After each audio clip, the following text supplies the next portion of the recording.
Assalamualaikum warahmatullahi wabarakatuh.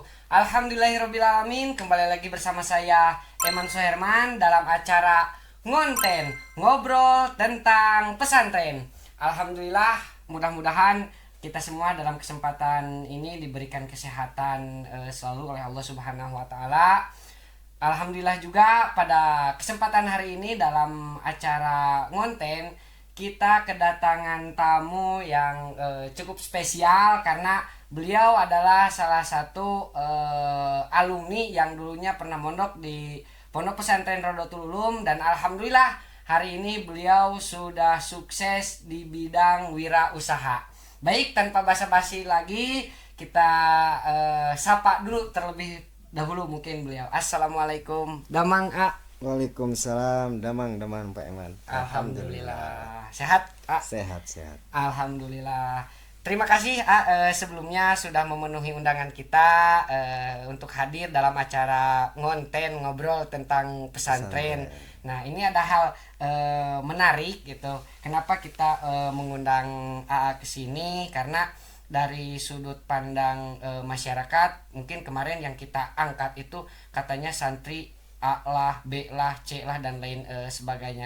Ini kita langsung datangkan bukti nyata bahwa santri itu bisa sukses bukan hanya di bidang ilmu agamanya. Kalau ilmu agamanya itu sudah pasti otomatis dijalankan dalam kehidupan sehari-hari. Nah, dalam menjalankan kehidupan sehari-hari yang namanya haliah dunia itu kan pasti diperlukan juga. Nah, ketika itu diperlukan mungkin butuh soft skill dan lain sebagainya. Nah, hari ini kita alhamdulillah telah kedatangan Arana gitu. Namun untuk profil lebih jelasnya saya serahkan kepada beliau gitu. Semangat, silahkan untuk memperkenalkan diri. Oke, nama saya Prana. Saya asal dari Ujung Berung. Ujung Berung, alhamdulillah. Begitu. Kalau untuk datang ke pesantren ini sekitar tahun 2008. Dari 2008, Dari oh masya Allah. saya datang ke Rodotul Ulum ini. Ke Rodotul Ulum ini. Kira-kira di tahun 2008 apakah sudah banyak santrinya atau kira-kira berapa gitu, yang seangkatan gitu maksud saya? Oke, waktu saya itu ini kurang lebihnya ya. Betul, Saya betul, kalau betul. pastinya mungkin udah Agak lupa ya. Betul. Itu ada sekitar 10 orang lah. Masih 10 orang. Waktu saya datang ke Rodotul Ulum ini tahun 2008, itu santrinya masih ada 10 orang. 10 orang kurang lebih. Iya. Nah, gini mungkin setiap orang, setiap individu pasti kan punya pengalamannya masing-masing ya, apalagi ketika mondok punya ceritanya masing-masing. Nah, boleh nggak diceritakan sedikit mungkin yang masih teringat pengalaman apa sih yang sampai hari ini diingat ketika dulu nyantri gitu? Oh, pengalaman saya waktu nyantri di Rodotul Ulum. Betul. Kalau salah satunya saya diajarkan mandiri. Diajarkan mandiri. Nah, mandiri yang seperti apa tuh? Biasanya kita kalau di rumah itu kan kalau mau makan atau nyuci baju, betul, itu disiapin sama orang tua. Betul. Nah, Pas datang ke Rodotul Ulum ini, betul. kita singkat RW aja ya. Iya. Di Keponpes RW ini, saya diajarkan jadi jadi sosok seorang mandiri gitu. Saya harus nyuci sendiri. Kita kalau makan itu yang seninya di santri itu kita makan itu bareng-bareng. Bareng-bareng. Gitu. Nah, gitu. Kalau makan itu pakai daun pisang kan? Alasnya daun pisang ya. Alasnya daun pisang itu padahal kita itu makan itu sangat sederhana dengan apa adanya, tapi yang saya rasakan itu nikmatnya luar biasa. Nikmatnya. Kebersamaannya itu luar biasa santri itu. Hingga dari sana saya mengerti bahwa suatu ketika pun kita itu akan ditinggalkan orang tua. Betul. Saya itu harus belajar mandiri. Mandiri, Dan ya. untuk orang di sana, yang di luar sana, untuk anak-anaknya pengen menjadi sosok mandiri itu salah satunya ya di pesantren kan lah. Di pesantren itu kan. pengalaman saya ya. Iya. Itu dampaknya sangat luar biasa. Oke. Satu itu mungkin. Yang kedua tentang ilmu agama, mungkin ya kita Betul. emang pesantren Basicnya itu ya. basicnya untuk ilmu agama. Tapi saya diajarkan oleh pangarsa Kang Ubay. Betul. Itu ilmu itu input. Input. Di pesantren itu ilmunya input. Yang harus kita perhatikan adalah output, yaitu akhlak. Akhlaknya. Jadi ya, saya datang ke pesantren Rodotul Ulum ini, saya berubah menjadi dewasa dan saya belajar untuk berbuat akhlak yang baik. Akhlak yang baik. Oke, karena input ilmu itu terkadang menjadi akhlak ya, jadi perbuatan yang tidak baik ada juga. Ada juga, betul. Tapi betul, poinnya betul, itu. Jadi poinnya datang ke pesantren itu untuk merubah akhlak anak kita. Betul. Menjadi lebih baik. Ya, oke, baik. Oke. Mungkin itu poinnya ya. Tapi Ya, kalau untuk pengalamannya ya sangat luar biasa lah. Saya jadi kenal sosok Pangersa Kang Ubay itu dari tahun 2008. Dari 2008 Wah, itu ya. kasih sayangnya sangat luar biasa kepada. Saya kerasa karena dulu masih sedikit santrinya, saya kerasa kasih sayang beliau itu terhadap santri-santri. Masya Allah, luar biasa Ya, sekali terima kasih juga kepada Pangersa Kang Ubay telah mendidik saya hingga sampai saat ini juga. Oh, selamat. Sampai Ya, saat ini mungkin saya masih dibimbing. secara tidak langsung dibimbing Ya, begitu dibimbing ya. oleh beliau. Terima kasih beliau sosok sosok yang sangat penting di kehidupan saya. Salah satu sosok yang penting di kehidupan saya untuk merubah jalan hidup saya. Betul. Nah, terima kasih Kang Ubay. Baik, ini untuk yang selanjutnya sekarang berprofesi sebagai apa? Profesi saya untuk saat ini. Itu saya mempunyai sebuah usaha kecil-kecilan, itu konveksi madani yang memproduksi madani, pakaian dalam. Itu Masya kita Allah. fokus di pakaian dalam. Tapi sebelum kita beranjak ke konveksi itu, sebelumnya saya berangkat kerja. Oh, kerja dulu. Iya, kerja dulu. Di luar. Ya, di daerah Cikarang. Oke. Itu ada pengalaman yang unik juga tuh. Ya, berapa? Hingga sampai saat ini saya nggak habis pikir gitu. Iya, betul. Jadi saya berangkat ke Cikarang gitu untuk bekerja. Jadi udah keluar dari Rodotul Ulum, saya bekerja. Karena saya amanat dari Pangersa itu adalah jaga akhlak. Begitu. Jaga akhlak. Jadi saya itu keluar dari pesantren ini, bagaimana saya merubah akhlak saya menjadi lebih baik. Betul. Saya berangkatlah kita ke Cikarang tuh. Iya. Yang saya aneh itu ini nggak apa-apa lah, ini kisah kan, ini kisah ya. Betul.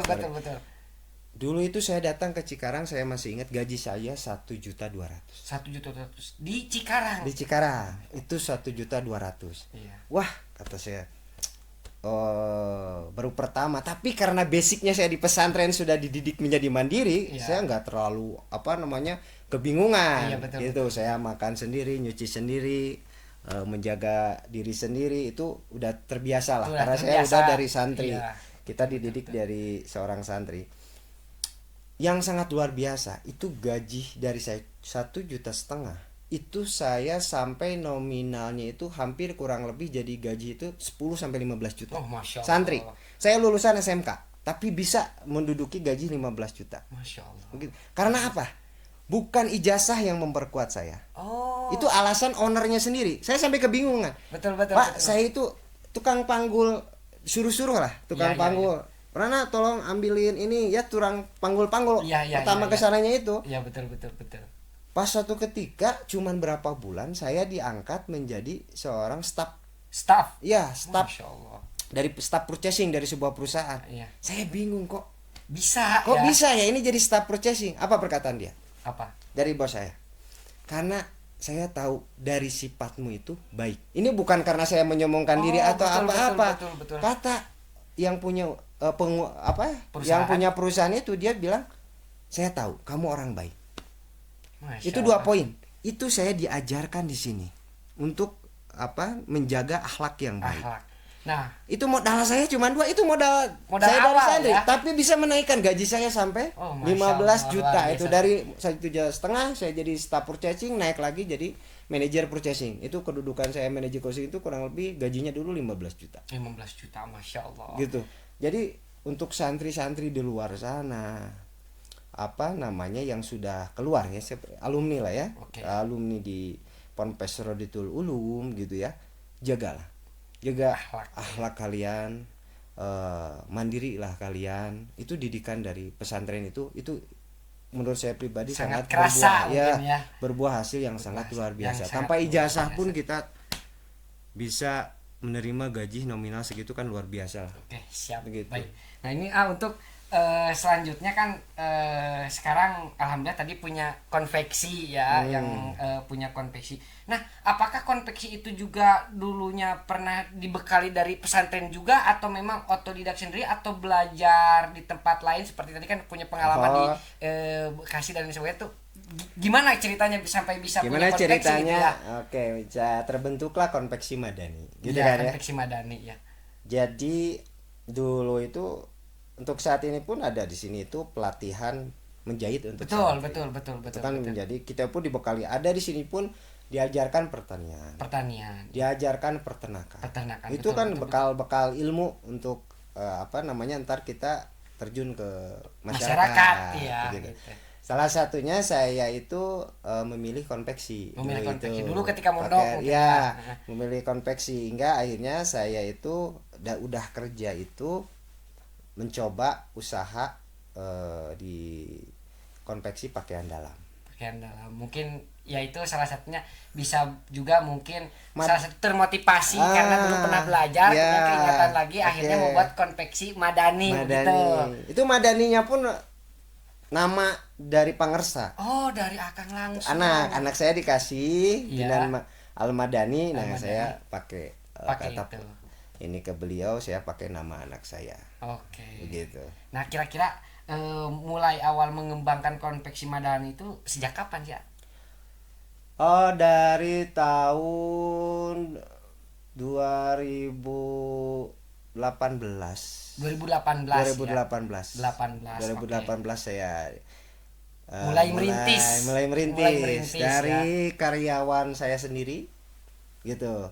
Jadi saya sendiri dulu bikin pakaian dalam itu saya sendiri sama istri saya. Produksi sendiri. Iya, packing sendiri. Iya, dulu itu saya segala sendiri, tapi ya seiring dengan berjalannya waktu gitu. Alhamdulillah sekarang ada berapa karyawan? Itu kurang lebih 40 orang. Masya Allah, alhamdulillah luar biasa Alhamdulillah, sekali ya. Kemudian untuk ini boleh apa tidak nih saya bertanya gitu ya. Oh, ya. Mengenai masalah omset nih gitu. Omset sekarang di konveksi madani yang jalani itu per bulan mencapai berapa sih Oke, kalau omset itu untuk saat ini ya lumayan lah ya. Kalau untuk lebih dari cukup. Saya lebih dari cukup. Alhamdulillah. Kalau untuk nominal ya sekitaran lah. Sekitaran lah. Oke, siap. Berarti bisa di belakang ya ini ngobrolnya ya. Intinya siap. Kita kebutuhan sekunder pun terpenuhi. Primernya terpenuhi, sekundernya terpenuhi. Alhamdulillah. Gitu. Karena dari ketika kita usaha, kalau santri saya pengalaman saya pribadi. Iya. Itu bagaimana kita itu bermanfaat kepada orang lain. Nah, itu. Begitu. Jadi kalau kita menjadi pengusaha, ya akhlak pengusaha harus dipakai juga. Betul. Ini punten dipotong dulu nih. Saya jadi teringat apa kata Akang atau perkataan dari Akang. Akang itu sebetulnya tidak membatasi santrinya bahwa santrinya semua harus jadi kiai, tidak.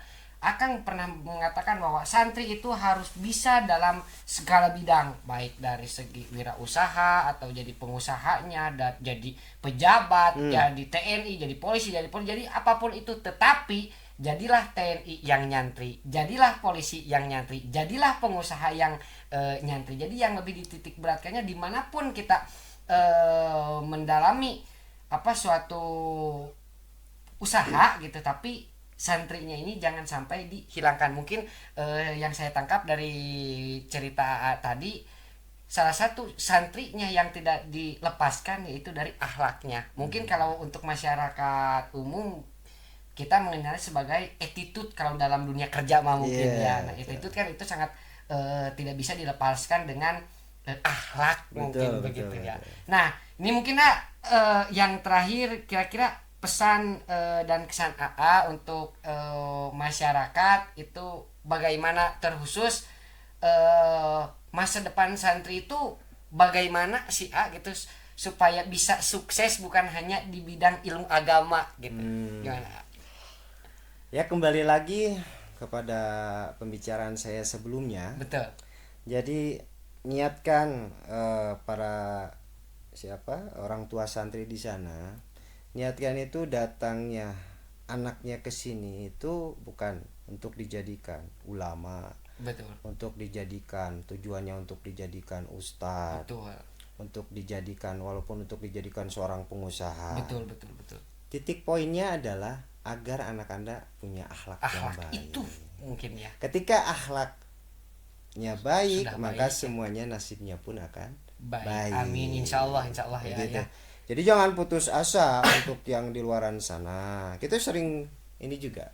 Kalau santri itu nggak hanya saya yang Betul, dari jadi betul, usaha itu dari Rodatul Ulum itu Iya, ya. iya, iya, Itu banyak sekali. Salah satu rekan saya yang namanya Pak Muspi. Pak Muspi, Itu ya, betul. sama juga alumni di sini. Kita itu nggak terputus. Kita sering dialog. Sering Gitu. silaturahmi, Ya, diskusi sering begitu ya ya. kalau kita itu kedepannya pengen adalah alumni pengusaha yang Rodatul Ulum yang bisa berkumpul berdialog tentang Betul. tentang usaha. Mungkin Ya. salah satunya ingin sharing, membagikan ilmu yang mudah-mudahan bermanfaat gitu. bermanfaat. Karena setahu saya yang ilmu bermanfaat itu adalah ilmu yang diamalkan. Mungkin Betul, seperti itu ilmu ya, yang ya. diamalkan. Oke, selain itu Kak, ada lagi ya yang ingin disampaikan mungkin? Untuk ini saya karena basicnya dari santri terus jadi pengusaha. Pengusaha ya. Mungkin kesan-kesan dari saya dari santri menuju ke pengusaha itu tetap teguh di jalannya Allah. Allah, betul. Jangan sampai keluar dari koridornya. Betul, Insya betul. Allah sukses itu sangat dekat untuk para santri itu. Amin. Begitu. Amin. Kadang-kadang hati-hati di pertengahan jalan banyak jembakan ranjau besar yang bisa mengalabui kita itu. Janganlah engkau mengorbankan waktu ibadahmu untuk duniawi terlalu ini. Tetap kalau santri itu utamakan ibadah terus usaha begitu. Betul. Bukan balance deh. Kalau saya pribadi nggak balance maksudnya harus seimbang nih, enggak. Iya. Perkuat ibadah santri itu. Betul. Perkuat ibadah, jangan jauh dari guru. Betul. Karena sosok beliau guru itu kalau di sini Pangarsa Kang Ubay itu sangat luar biasa. Betul. Karena dapat ridhonya beliau, insya Allah nasibmu akan baik. Amin. Guru itu Masya jadi Allah, sebuah pionir yang sangat berharga untuk kehidupan kita. Betul. Saya mungkin begini itu bukan karena sayanya jago, Iya. bukan karena bukan sayanya ahli, Iya. tapi ada doa guru kita yang mendampingi kehidupan kita. Sekali lagi terima kasih banyak kepada pesantren Rodatul Ulum sama kepada pimpinan guru saya yaitu Pangarsa Kang Ubay. Terima kasih banyak telah membimbing saya selama ini. Ya. Baik, terima kasih bagi para penonton semua. Tidak terasa dari awal sampai akhir kita sudah masuk di penghujung acara. Mungkin dari ada tambahan lagi? Sedikit lagi. Oh, mangga, silakan. Boleh. Untuk di sana alumni pesantren Rodatul Ulum yang ingin berbisnis, yang ingin belajar bisnis atau yang ingin bekerja di bidang konveksi, silahkan datang atau kontak saya atau datang ke Rodatul Ulum. Untuk kalau ada ini santri nggak punya kerjaan di luaran sana, kalau ada santri yang ingin berbisnis di bidang online, bisa kita diskusi di sini. Kita membuat peluang usaha juga untuk untuk para alumni di luaran sana. Siap. Nah, itu tambahan saya. Baik, terima kasih. Nah, ini terkhusus bagi para alumni Pondok Pesantren Rodatul Ulum dimanapun berada. Jikalau tertarik di dunia konveksi atau di bidang bisnis online, jangan malu, jangan sungkan, jangan ragu, tinggal kontak aja Arana atau bisa langsung datang silaturahmi ke Pondok Pesantren Rodatul Ulum. Mungkin kurang lebih seperti itu. Nanti setelah di sini kita berdiskusi bagaimana baiknya mengenai perkonveksian atau misalkan bisnis online dan lain sebagainya, bisa menghubungi Arana. Iya, kita diskusi lah, sharing ya. Betul. Pengalaman kita. Baik, itu saja. Mungkin terima kasih kepada para penonton semuanya yang tetap setia menonton acara ngonten ngobrol tentang pesantren dari awal sampai akhir. Alangkah lebih baiknya jangan lupa komen, like, dan subscribe. Bagi para penonton yang ada di rumah, misalkan ingin kontennya seperti A, B, C, tolong dong datangkan A, B, C dan lain sebagainya. Silahkan komentar di kolom komentar. Nanti insya Allah akan kita follow up sesuai dengan permintaan ibu bapak semuanya, sebisa dan semampu tim kami. Terima kasih. Wallahul muwaffiq ila aqwamit thoriq wa afu minkum. Wassalamualaikum warahmatullahi wabarakatuh. Terima kasih Arana.